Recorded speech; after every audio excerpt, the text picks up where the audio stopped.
Good morning. Knowledge today topic which is 7th class part 2 in this lesson. Main points forest lesson based on the temperature precipitation.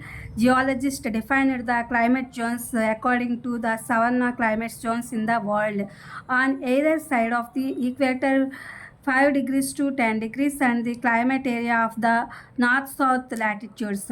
This equator with dense forest is known as selvas.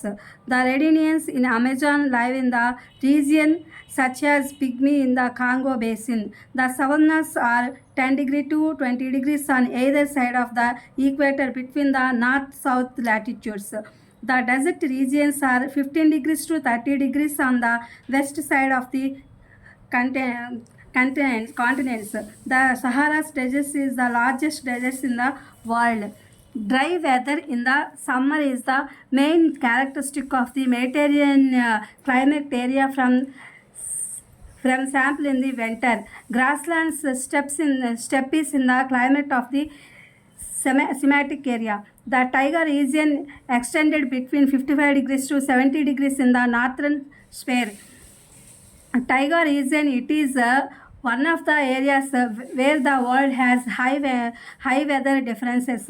Taiga region for trade in an important and attractive activity. The cold in the tundra area extended between the Arctic polar areas into high temperature rainfall soils of a place ensure the varieties of the flora of that area. A specific area of trees in the wide area of the natural conditions is called the wild with the bush.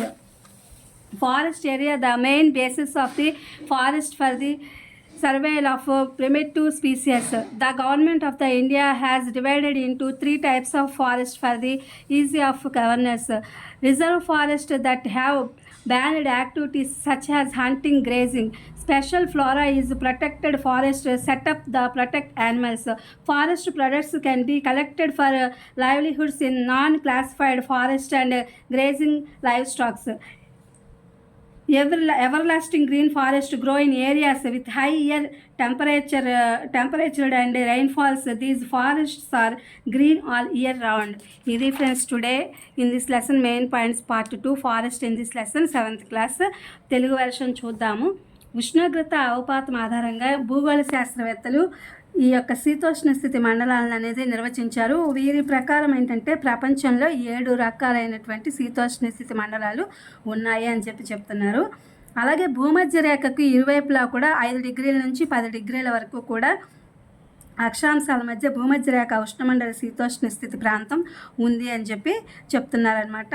Next దట్టమైన అడవులతోనే ఈ భూమధ్య రేఖ శీతోష్ణ స్థితి అనేది ఈ ప్రాంతాన్ని సెల్వాలు అని సెల్వాలు అంటారు. సవర్ణాలు భూమధ్య రేఖకి 10 డిగ్రీల నుంచి 20 డిగ్రీల వరకు కూడా ఉత్తర దక్షిణ అక్షాంశాల మధ్య విస్తరించి ఉన్నాయి. ఎడారి ప్రాంతాలు ఖండాలకు పశ్చిమం వైపున 15 డిగ్రీల నుంచి 30 డిగ్రీల మధ్య విస్తరించి ఉన్నాయి. సహారా ఎడారి ప్రపంచంలోనే అతిపెద్ద ఎడారి. వేసవి కాలంలో వాతావరణము శీతాకాలం మాదిరి నుండి అధిక వర్షపాతం నుండి మధ్యధరా శీతోష్ణ స్థితి ప్రాంతం యొక్క ప్రధాన లక్షణం అన్నమాట. ఇది అర్ధశుష్క ప్రాంతం అంటే సమశీతోష్ణ గడ్డి భూములు స్టెప్పీలు అని చెప్తారు. టైగా ప్రాంతంలో ప్రపంచ అధిక వర్షపాతము అలాగే ప్రపంచంలో టైగా ప్రాంతంలో అధిక వాతావరణ వ్యత్యాసాలు అనేది కలిగి ఉన్న ప్రాంతాల్లో ఇది ఒకటి. అంటే ఈ టైగా ప్రాంతంలో వాతావరణం అనేది వ్యత్యాసాలు ఎక్కువగా కలిగి ఉంటుంది. వాటి మధ్య హై డిఫరెన్సెస్ ఉంటాయి వెదర్లో అని చెప్తున్నారు. టైగా ప్రాంతంలో ఎక్కువగా ఫర్ అనే ఒక వాణిజ్యం అనేది జరుగుతూ ఉంటుంది. ఈ వాణిజ్యం అత్యంత ముఖ్యమైనది మరియు ఆకర్షణీయమైన ఒక కార్యకలాపం అని చెప్తున్నారు.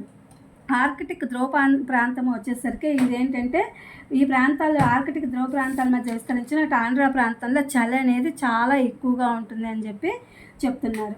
ఒక ప్రదేశం యొక్క ఉష్ణోగ్రత, వర్షపాతము, నేలలు ఆ ప్రాంతం యొక్క వృక్షజాల రకాలను నిర్ధారిస్తాయి అని చెప్తున్నారు. ఆదిమ జాతుల మనుగడకు అడవులు ప్రధాన స్థావరాలు. అంటే మన యొక్క పూర్వీకుల యొక్క నివాసాలకి వాటికి అన్నిటికీ కూడా ఆది మానవులు అని చెప్పి అంటారు కదా, వీళ్ళందరూ కూడా అడవుల్లోనే ఎక్కువగా నివాసం ఉంటారు. ఆది మానవుల జాతి ఆ స్పీసెస్ ఆ జాతులకి అడవులే ప్రధాన స్థావరాలు అంటున్నారు. భారత ప్రభుత్వం అనేది పరిపాలన సౌలభ్యం కొరకు అడవులను 3 రకాలుగా విభజించారు. అదేంటంటే రిజర్వ్డ్, రక్షిత, వర్గీకరించని అడవులు అని చెప్పి. కొన్నేమో గవర్నమెంట్ ఆధీనంలో ఉంటాయి, కొన్నేమో రక్షిత అడవులు అని చెప్పి ఉంటాయి, కొన్ని అడవుల్ని వర్గీకరించని అడవులు అని ఈ మూడింటిగా కూడా విభజించడం అనేది జరిగింది. వేట, మేత వంటి కార్యకలాపాలు నిషేధించిన అడవుల్ని రిజర్వ్డ్ అడవులు అని చెప్పి అంటారు. అలాగే ప్రత్యేక వృక్షజాలం, స్పెషల్ ఫ్లోరా ఈజ్ ప్రొటెక్టెడ్, ప్రత్యేక వృక్షజాలాలను రక్షించడానికి ఏర్పాటు చేయబడ్డ అడవులను రక్షిత అడవులు అని చెప్పి అంటారు. వర్గీకరించిన అంటే ఏవైతే వర్గీకరించలేదో ఆ అడవుల్లో ఏంటంటే జీవనోపాధి కొరకు, అంటే అక్కడ నివసించే ప్రజలు జీవించడానికి వీలుగా వాళ్ళకి అవసరమైనటువంటి అడవుల్లో ఏవైతే దొరుకుతాయో ఆ ఉత్పత్తులు వాళ్ళు సేకరించుకుని పశువుల్ని వాటిని మేపుకోవడానికి ఉపయోగకరంగా ఉంటాయి అని చెప్పి చెప్తున్నారు. అలాగే అధిక సాంవత్సరిక ఉష్ణోగ్రత, వర్షపాతము ఉన్న ప్రాంతాలను ఏమంటారంటే సతతహరిత అరణ్యాలు, అంటే ఎవర్ గ్రీన్ ఫారెస్ట్. అవి సంవత్సరం పొడవునా కూడా పచ్చగా ఉంటాయి అని చెప్పి అంటున్నారు. ఈ పచ్చగా సతతహరిత అరణ్యాలు అవి పెరుగుతూ ఉంటాయి. ఈ సతతహరిత అరణ్యాలు ఏడాది పొడవుగా కూడా పచ్చగా ఉంటాయి అని చెప్పి చెప్తున్నారు. ఇది friends today part 2 in forest lesson.